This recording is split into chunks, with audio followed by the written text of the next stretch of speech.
पहाड़ों पर हुई बारिश का असर मैदानी इलाकों में भी दिखाई दे रहा है। मैदानी इलाकों में नदियां न सिर्फ उफान पर है बल्कि नदी के किनारे इलाकों में फसलें बर्बाद हुई हैं, सड़कें कट चुकी हैं, कई गांव बाढ़ की चपेट में आ गए हैं। बुलंदशहर से होकर गुजरने वाली गंगा नदी भी उफान पर है।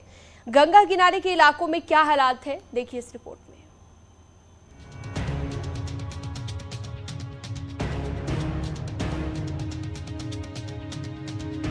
पहाड़ों पर लगातार हो रही बारिश का सीधा असर मैदानी इलाकों में दिख रहा है। पहाड़ों पर तो लैंडस्लाइड की भयावह तस्वीरें सामने आ रही है, लेकिन मैदानी इलाकों में भी हाल कुछ ज्यादा अच्छा नहीं है।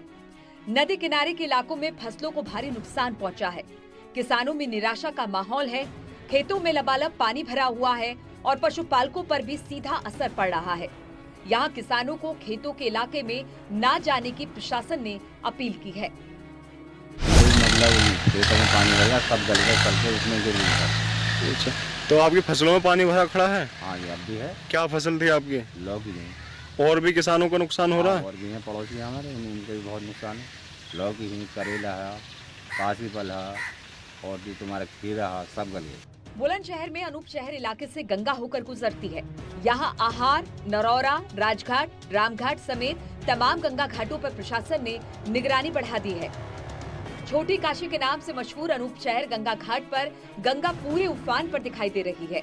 यहाँ न सिर्फ निगरानी चौकियां तैयार की गई है, बल्कि किसी भी स्थिति से निपटने के लिए बोट और टीम तैनात की गई है। एहतियात के तौर पे हमने अपनी बाढ़ चौकियां जितनी भी हैं, चाहे सयाना तहसील की है या अनूपसर तहसील की है, डेबाई तहसील की है, सभी अलर्ट हैं।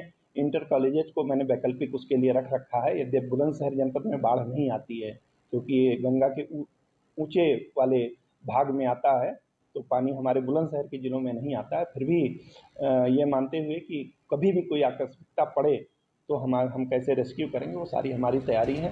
गंगा नदी पूरे इलाके में उफान पर बह रही है। हालांकि अभी तक खतरे की कोई बात सामने नहीं आ रही है। स्थानीय लोग भी सतर्कता बरत रहे हैं। यहाँ गंगा का जिस तरीके से जल स्तर बढ़ गया है, श्रद्धालुओं को कोई दिक्कत तो नहीं हो रही? कोई दिक्कत नहीं है। यहाँ बोटिंग है अभी, मतलब नाव है? हाँ जी, नाव तो है। और गोताखोर भी रहते होंगे गंगा घाट? हाँ जी, हाँ जी, नाव भी है। कोई दिक्कत तो नहीं आ रही है? नहीं, अभी तक तो कोई दिक्कत नहीं आई। और इसी बीच एक बड़ी खबर टिहरी से है, जहां पर घनसाली के नैलचामी में बादल फटने की सूचना सामने आई है। भारी बारिश के बाद नैलचामी नदी उफान पर आ गई है और बादल फटने से पेयजल लाइन और रास्ते तबाह हो गए हैं और खेतों को भी भारी नुकसान हुआ। आधा घंटे की बारिश बहुत ही ज्यादा उफान पर। मेरा सभी लोगों से अनुरोध है कि वो नदी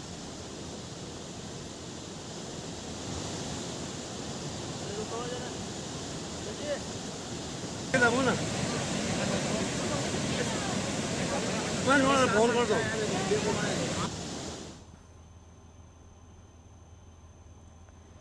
वहीं रुद्रप्रयाग के चिरबटिया के पास बादल फटने से रुद्रप्रयाग और टिहरी जिले के सीमावर्ती क्षेत्रों में भारी नुकसान हुआ है। लस्या और भरदार पट्टी में नुकसान की खबर है। वहीं त्यूखर गांव में पानी घुसने से कई परिवारों के लिए खतरा पैदा हो गया है।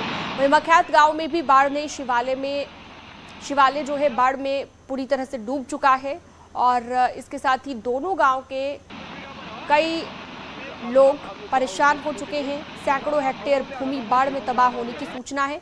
प्रशासन की टीमें मौके के लिए रवाना हो गई है।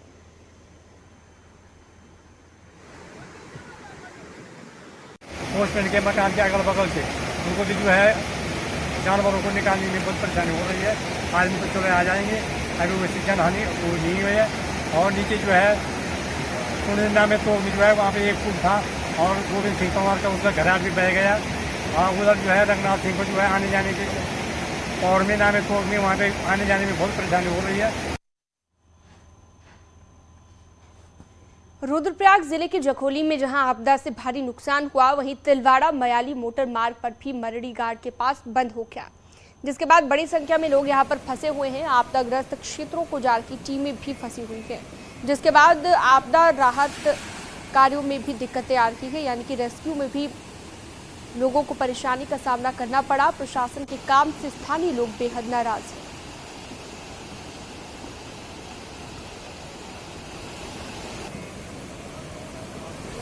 जो वो टीम टीम आई थी यहाँ पे, पता नहीं कहाँ चले गई वो।